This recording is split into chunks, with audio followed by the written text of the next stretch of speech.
Boss వాడే బాదం బాబా. భక్తులారా ఆవేశపడకండి, ప్రతి ఒక్కరికి పిక్కలు అందుతాయి.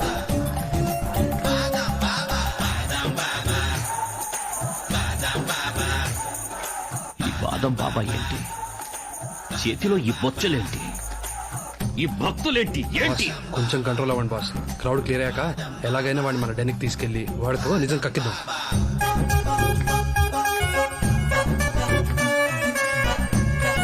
బాబా నాకు పిక్కబడింది బాబా. ఒరే నేను ఇంక పెక్కే విషయం లేదు, నీకెప్పుడు ఎలా పడింది రా పరశుడా? వీడిని బయటికి పంపించండి. మొన్నంతే 4 పిక్కలు వేశాను, 10 మంది లేచారు వెధవలు. మీ అందరూ కప్పులు చేతిలో పట్టుకొని జై బాదం బాబా అనుకోండి.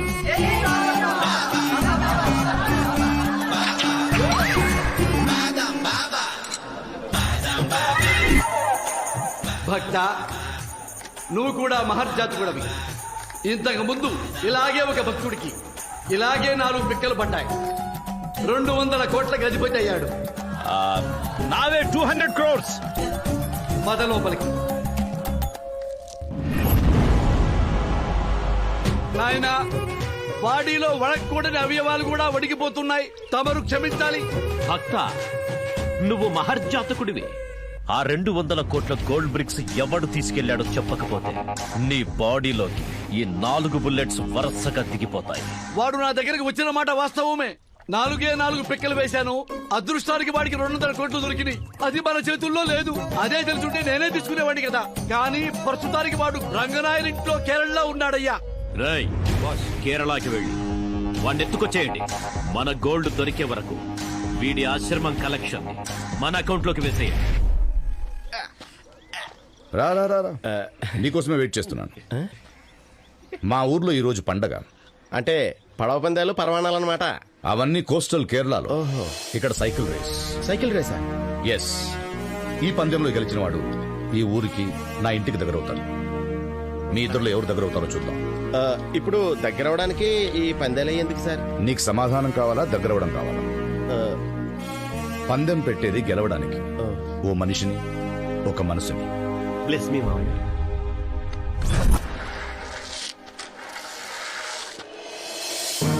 ఇది 10 కిలోమీటర్ల రేసు. నేను ఈ జెండా ఊపుతాను. ఆ తర్వాత ఈ ఊపిన జెండాన్ని అక్కడ పెడతాను. ఈ 10 కిలోమీటర్ల పందెం ముగించుకుని ముందుగా ఎవరు ఈ జెండాన్ని నాకు ఇస్తారో వాళ్లే విన్నర్.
లిఫ్ట్ అదే. Thank you.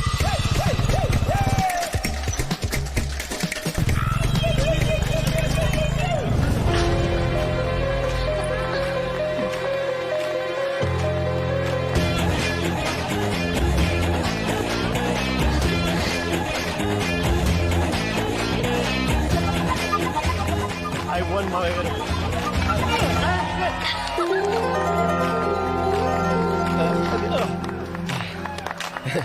Good job. పందెంలో గెలవడం, పట్టుదలతో పోరాడటం క్రీడా స్ఫూర్తి.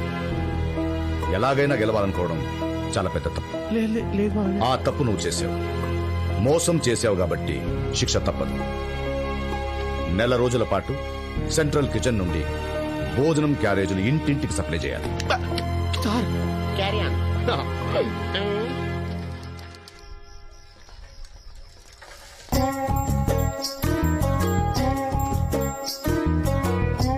చేపల పులుసు అమ్మ, ముళ్ళు జాగ్రత్త. బాగా తినండి. ఈ చేపల కూర ఎంతమంది పంచి పెట్టాలి? What is this? What's happening? Hello, నీకు రంగనాయర్ అల్లుడు ఎవరో తెలుసా? ఏం మాట్లాడుతున్నారు? ఆ తడిసిపోయిన బ్లాకెట్ ఫేస్. ఈ ల్యాండ్ మీద భూమి ఉన్నంత వరకు, స్కైలో ఆకాశం ఉన్నంత వరకు రంగనాయకులు నేనే, నా మావయ్య ఆయనే. పనేంటి? ఏమీ లేదు, మా దగ్గర పాత కరెన్సీ కొంత ఉంది, నువ్వు మార్చి పెడతావునని. 60-40? 60-40.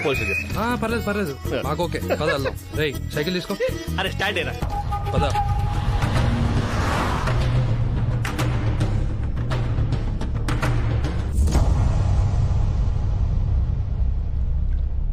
నేనేంటి ఇక్కడ జలకలాడుతున్నాను? ఎవరా కన్యలు? ఏంటా కాళ్ళు? What a beauty, what a beauty. Beauty with bullets. Who are you? నిన్నిక్కడికి ఇంపోర్ట్ చేయించింది నేనే. అవునా? But who are you? Hey, ముందు దాన్ని పట్టుకో చెప్తా. ఓకే, పట్టేస్తా. పట్టుకోండి సార్, పట్టుకున్నాను. ఏయ్, పట్టుకోమంది కాళ్ళు కాదు, కాయిన్స్ కాయిన్స్. ఇంత వాటర్లో కాయిన్ ఎలా పట్టుకుంటారు sir? Okay okay okay, no violence sir. Quick. Sir, I got the coin. Good. I won. Voice. ఏంటి మళ్ళీ ఇంకా కాయిన్ సార్? మాట్లాడక వెతుకో. Okay okay okay.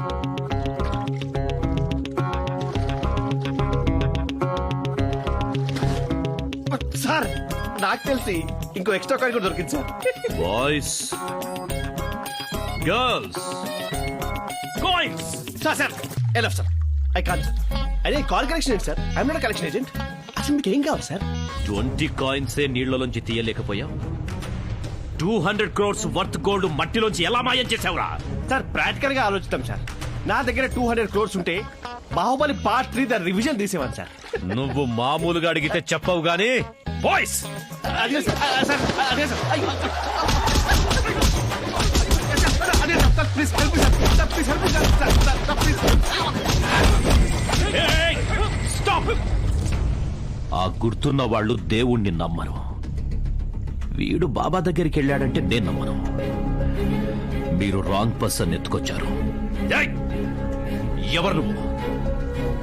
ఈ గుర్తు నాకు ఇలా హెల్ప్ చేసింది సార్. నేను సుధాకర్ సార్, నేను సుధాకర్. నువ్వు రంగనాయర్ అల్లుడివేనా? ఇప్పటికీ ఎప్పటికీ అల్లుండే సార్. ఆయనకి ఇంకా హైదరాబాద్ నుంచి వచ్చిన అల్లుడు ఎవరైనా ఉన్నారా? ఉన్నాడు సార్, రాంబాబు అని. వాడు అల్లుడు కాదు, కాలేడు. ఎందుకంటే వాడిని నేను మీకు పట్టిస్తాను కాబట్టి. Come on, boys, come on. We have to get the gold. Come on.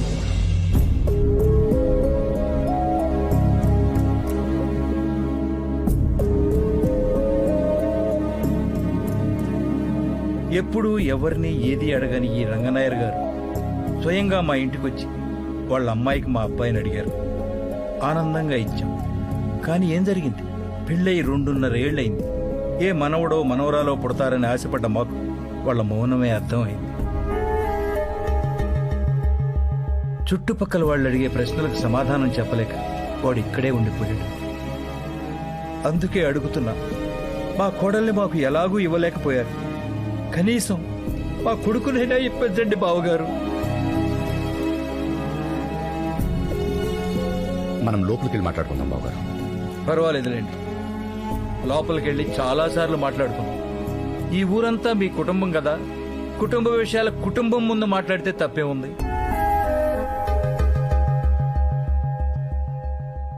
భగభగ Monday సూర్యుని కూడా నిబ్బరంగా తలెత్తి చూసే రంగనాయర్ గారు ఈ రోజు ఊరందరి ముందు తల దించుకుని నుంచున్నారు. ఎందుకో తెలుసా? కూతురు కోసం.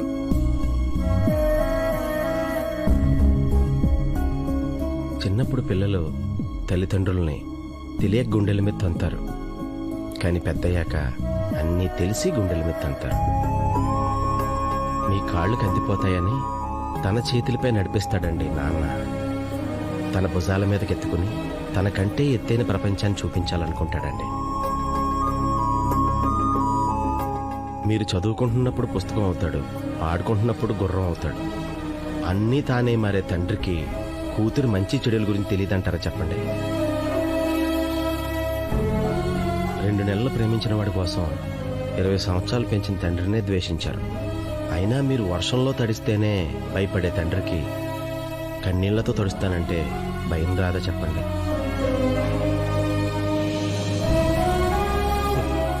మీకు నడక నేర్పిన తండ్రికి మీరేసేది అడుగో తప్పటడుగో తెలీదంటారా? ఏం పర్లేదమ్మా, ద్వేషించు, తండ్రి కదా.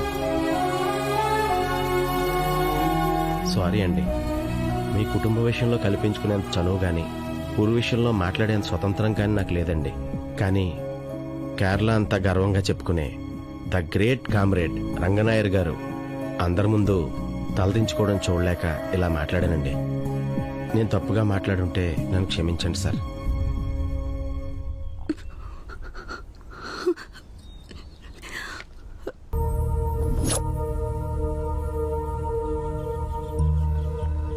ఈ గ్రామాన్ని ఖాళీ చేయాలని ప్రభుత్వం 3 సంవత్సరాల నుంచి నోటీసులు ఇస్తోంది. 6 నెలల నుంచి గుర్తు చేస్తోంది కూడా. అయినా మీరు పట్టించుకోలేదు. ప్రతి రాష్ట్రానికి క్యాపిటల్ ఉన్నట్టే ప్రతి జిల్లాకు ఓ క్యాపిటల్ ఉండాలి. అలాగే ప్రతి జిల్లాల్లో ఉన్న మండలాలను కలుపుతూ ఓ సెంట్రల్ బిజినెస్ టూరిస్ట్ డిస్ట్రిక్ట్ లా ఈ ప్రాంతాన్ని తయారు చేయాలని ప్రభుత్వం ఎంచుకుంది.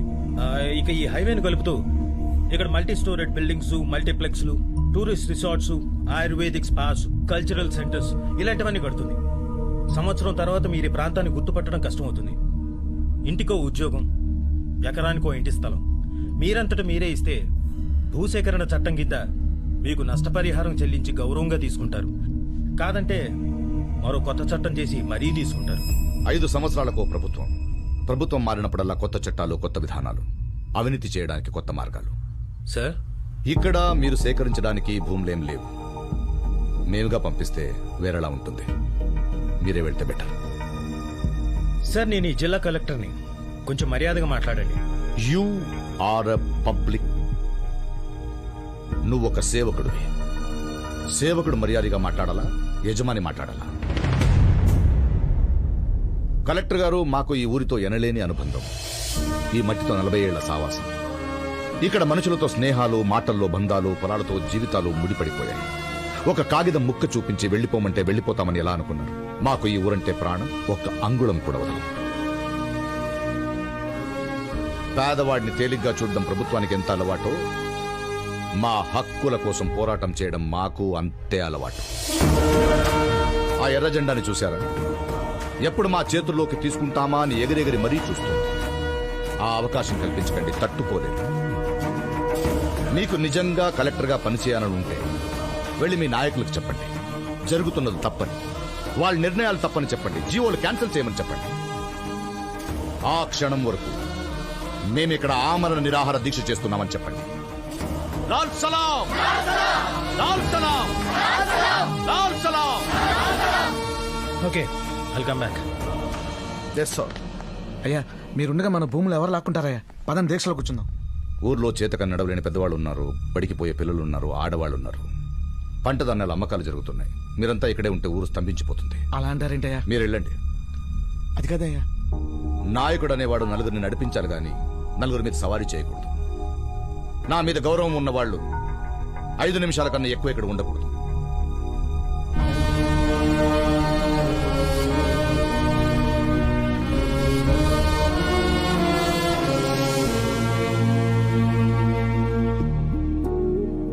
నాకు తెలుసు నీకు నా మీద గౌరవం లేదని. అది కాదు నాయర్ గారు, నేను సావిత్రిని ప్రేమించాను కాబట్టే ఈ ఊరు వచ్చాను. నా ప్రేమలో బాధ్యత కూడా ఉంది. మీరు వీళ్ళందరికీ నాయకుడు కావచ్చు. రేపు నాకు సావిత్రికి పెళ్ళైతే మీరు నాకు మామయ్య అవుతారు. అలాంటి మీరు నిద్రాహారాలు లేకుండా దీక్ష చేస్తుంటే నేను చూస్తూ నిద్రపోలేను. నిరాహార దీక్ష అంటే నిమ్మరస తాగినట్టు కాదు. పద కూర్చుందాం.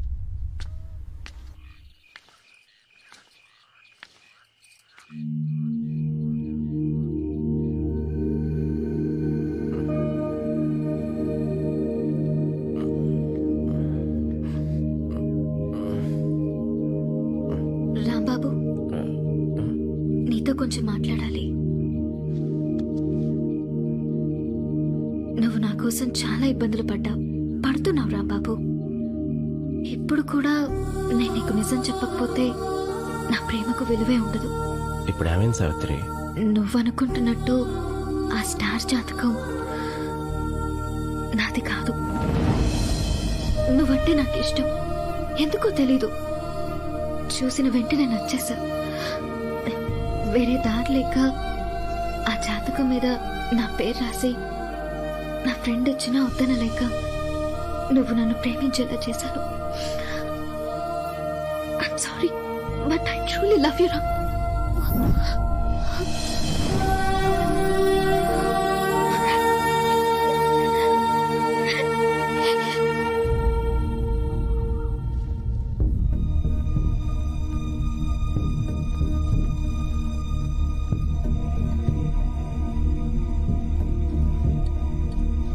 రంగనాయర్ గారు, మీరు చేస్తున్నది కరెక్ట్ కాదండి.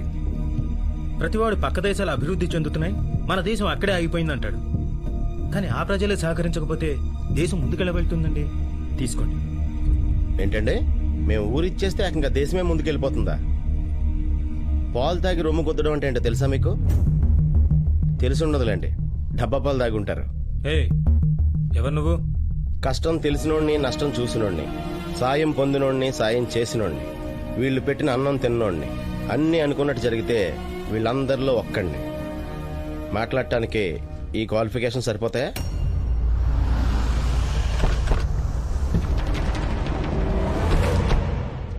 సార్, ఊరంటే బిల్డింగ్లు కట్టే స్థలం అనుకుంటున్నారేమో. కాదండి, ఊరంటే జనం అండి, వాళ్ళుండే ఇళ్ళండి, వాళ్ళ మధ్య బంధాలండి, వాళ్ళు దున్నే పొలాలండి, అవి ఇచ్చే పంటలండి, పండించే రైతులండి. అలాంటి రైతునే లేకుండా చేసేస్తే దేశం ముందుకెలా వెళ్ళిపోతుందండి?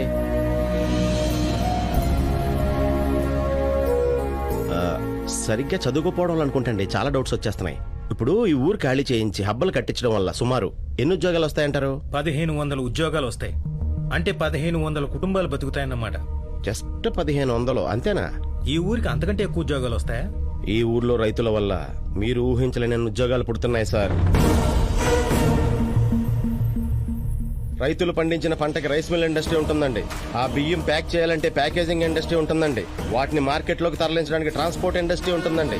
అమ్మడానికి షాపులు, సూపర్ మార్కెట్లు ఉంటాయండి. రైతులకి లోన్లు ఇవ్వడానికి బ్యాంకింగ్ ఇండస్ట్రీ ఉంటుందండి. మధ్యలో పంట పెరగడానికి కావాల్సిన ఎరువుల ఇండస్ట్రీ ఉంటుందండి. దున్నడానికి ఆటోమొబైల్ ఇండస్ట్రీ ఉంటుందండి. పంటలు బాగా పండితే ఎక్స్పోర్ట్ అండ్ ఇంపోర్ట్ ఇండస్ట్రీ ఉంటుందండి. డైరెక్ట్ గా కాకపోయినా హోటల్ ఇండస్ట్రీ ఉంటుందండి.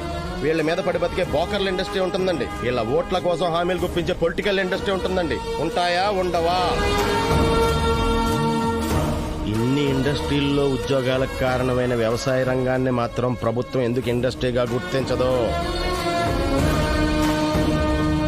1500 ఉద్యోగాల కోసం 1800 ఎకరాల పంట భూమిని బీడు చేసి బిల్డింగులు కట్టేస్తారా? అసలు ఆ కొండల పక్కన 2000 ఎకరాల బీడు భూమి ప్రభుత్వందే కదా, అక్కడ కట్టుకోవచ్చు కదా మీ హబ్బులయ్యో. తప్పు సార్. రెండో బిడ్డ పుట్టబోతుంది కదా అని ఏ తల్లి మొదటి బిడ్డను చంపుకోదు. మీరు చూపించిన ఆ భూమిని చదును చేసి డెవలప్ చేయాలంటే ప్రభుత్వానికి 100 కోట్లు ఖర్చు అవుతుంది. 400 కోట్లు సరిపోతాయా? నా ఆస్తి మొత్తం కలిపితే 400 కోట్లు ఉంటుంది. అది రాసిచ్చేస్తాను. మీ గవర్నమెంట్ నా హబ్ ఏదో అక్కడ కట్టుకోమని చెప్పు. అది కాదు రాంబాబు, డబ్బంతా ఇచ్చేస్తే నువ్వేం చేస్తావు? భూకంపం వచ్చి ఒకవేళ ఊరంతా నేలమట్టం అయితే నీ భార్య బిడ్డను ఎలా పోషిస్తావని మీరు అడిగినప్పుడు పోషిస్తాను అని ఏ ధైర్యంతో చెప్పానో అదే ధైర్యంతో బతికేస్తానండి. జనరల్గా మనిషికి కష్టాలు కుందేల్లాగా ఫాస్ట్గా వచ్చి తాబేల్లాగా స్లోగా వెళ్తాయంటారు. కానీ నా జీవితంలో డబ్బు ఎప్పుడు కుందేల్లాగా వచ్చి కుందేల్లాగానే వెళ్ళిపోయిందండి. అప్పుడు ఒక్కడనే సాధించేశానండి. ఇప్పుడు నా వెనకాల ఇంతమంది జనం ఉన్నారు. ఎంతసేపు అండి సంపాదించడం? బాబు, నువ్వు కష్టపడటం మా కోసం ఎందుకని? ఊరుకోండి. సుఖాలు పంచుకోవడానికి ప్రతివాడు వస్తాడు, కష్టాలు పంచుకోవడానికి అయినోడు వస్తాడు. నన్ను ఒక్కసారి అయినోడుగా చూడండి. మీ నోటంటే ఈ మాట రాదు.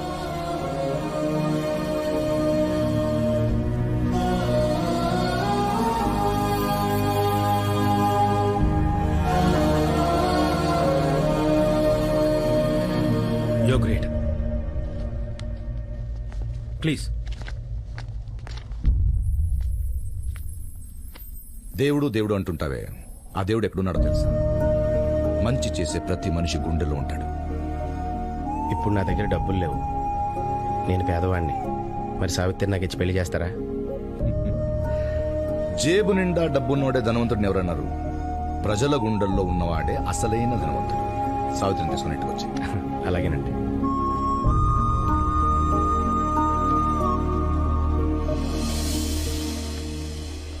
ఏంటి సావిత్రి, వెళ్ళిపోయినాడు మళ్ళీ ఎందుకు వచ్చాడా అని చూస్తున్నావా? నువ్వు అబద్ధం చెప్పావని తెలిసాక కోపం వచ్చింది. ఆ కోపంతో కొంత దూరం వెళ్ళాక తప్పు నువ్వు ఒక్కదానివే చేయలేదనిపించింది. ఇంకా కరెక్ట్గా చెప్పాలంటే ప్రేమ కోసం నువ్వు అబద్ధం చెప్పడం తప్పే కాదనిపించింది. నేనే ఉంగరాలని జాతకాలని. సారీ సావిత్రి.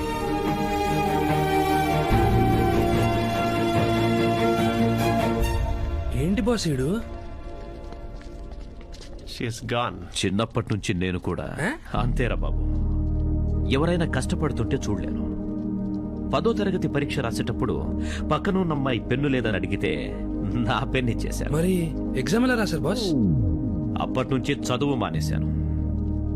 నెక్స్ట్ టైం ఎప్పుడైనా మనం బంగారం దాచాల్సి వస్తే వాడికి కనపడేటట్టు పెట్టండి. కనపడేలా ఎందుకు? వాడికే ఇచ్చేస్తే పోలా? ఇది కరెక్ట్.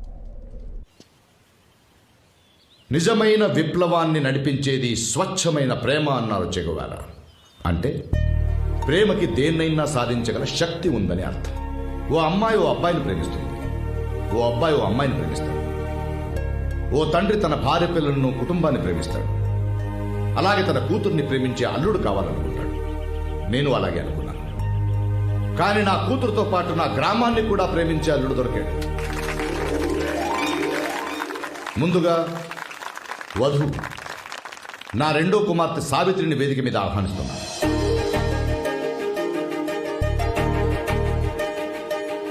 ఇప్పుడు మనందరికి సుపరిచితుడైన నా కాబోయే అల్లుడు రాంబాబు గారిని వేదిక మీద ఆహ్వానిస్తున్నాను.